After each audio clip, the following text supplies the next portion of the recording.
ಸ್ನೇಹಿತರೆ, ಇದು ಯಾರೂ ಕೂಡ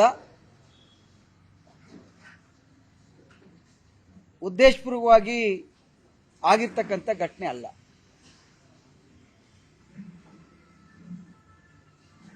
ಆದರೆ ಬೇಜವಾಬ್ದಾರಿತನ ಎದ್ದು ಕಾಣ್ತಾ ಇದೆ.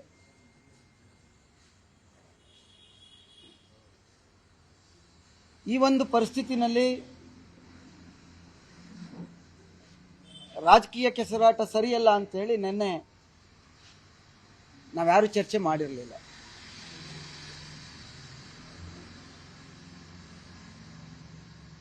ಆದರೆ ನಿನ್ನೆ ಆದಂತ ಬೆಳವಣಿಗೆ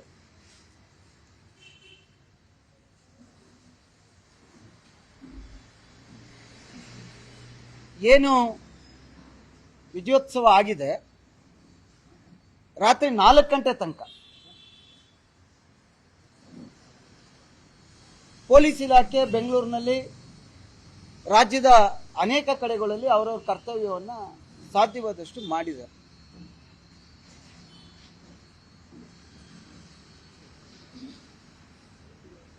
ಮಾನ್ಯ ಮುಖ್ಯಮಂತ್ರಿಗಳು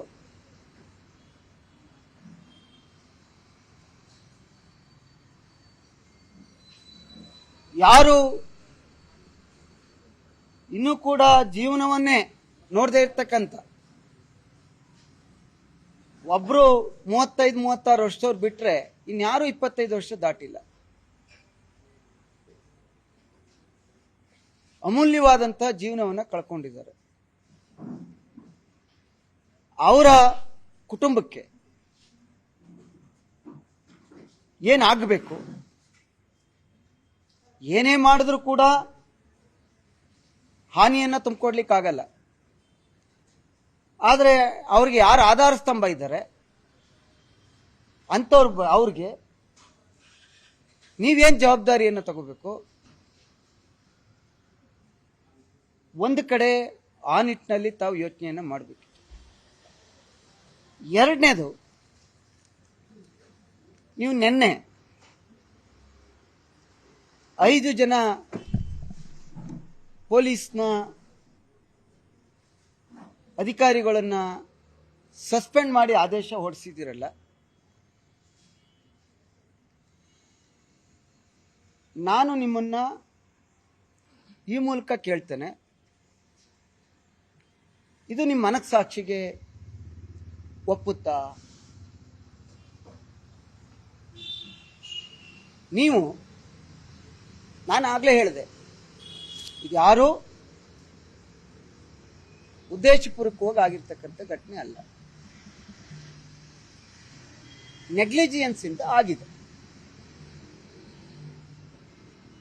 ತಾವು ನಿನ್ನೆ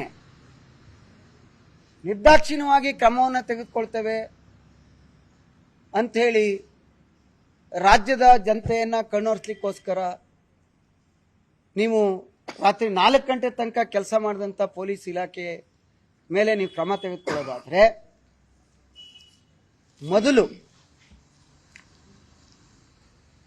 ನಿಮ್ಮ ಇಂಟೆಲಿಜೆನ್ಸ್ ಐಜಿ ಏನ್ ಮಾಡ್ತಿದ್ರು?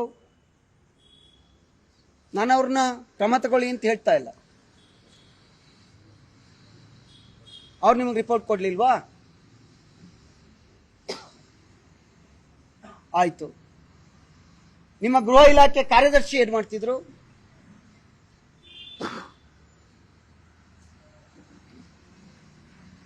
ಬೇಡ, ನಿಮ್ ಇಂಟೆಲಿಜೆನ್ಸ್ ರಿಪೋರ್ಟ್ ಕೊಟ್ಟ ಮೇಲೂ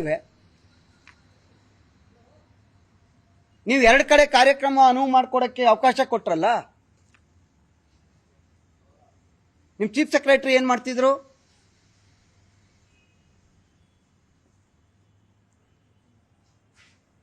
ಲ್ಯಾಂಡ್ ಆರ್ಡರ್ ಕಸ್ಟೋಡಿಯನ್ ಯಾರು ರಾಜ್ಯದಲ್ಲಿ?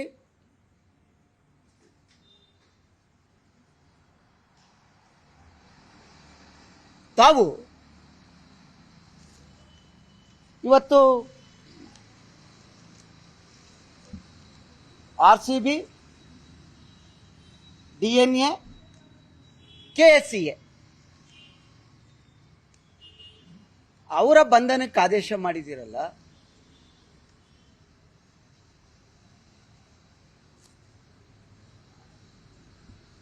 ಈ ಬಂಧನಕ್ಕೆ ಈಗ ಆದೇಶ ಮಾಡುವಂಥವ್ರು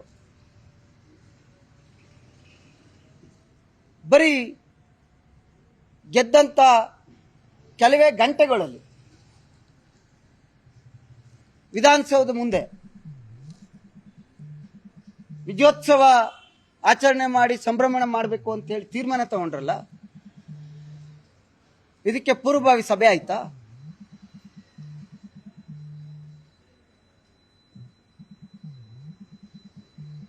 ಚೀಫ್ ಸೆಕ್ರೆಟರಿ ಮಟ್ಟದಲ್ಲಿ ಸಚಿವರು, ಮುಖ್ಯಮಂತ್ರಿಗಳು ಸಭೆ ಮಾಡಿದ್ರ?